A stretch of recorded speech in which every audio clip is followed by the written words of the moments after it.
So Anthropic just released Claude-3, and there's already some pretty bold claims about it being the new GPT king or how it can outperform GPT-4 with coding. And while from an academic sense, these benchmarks may mean something, I want to present this more from a practicality standpoint as your daily driver LLM. And with something as simple as the latest news about Claude-3 or the latest financial conditions around crypto, it's not going to be able to get you this answer.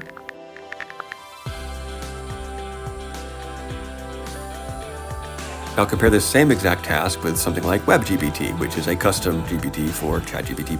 And as you can see, it can just go and fetch that information and perform the task perfectly.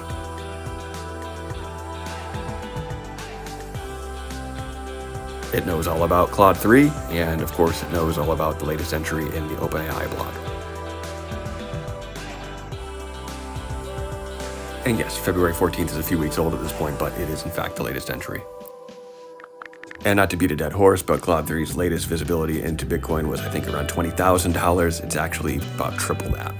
Now, on the topic of coding, from a practicality standpoint, if your LLM doesn't know what the latest version of the programming language is, it's not going to be able to code accurately to the current standard. And in this regard, Claude-3 is 2 years outdated with its version freshness.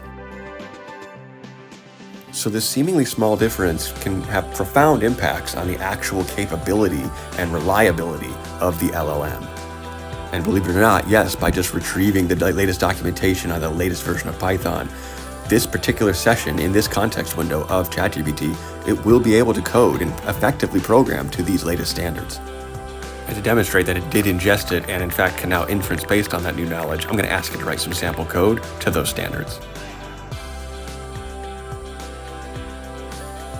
So again, this isn't meant to toss any shade at Anthropic or Claude-3. I just wanted to provide a little bit of context in practical terms about what all the latest hype really means.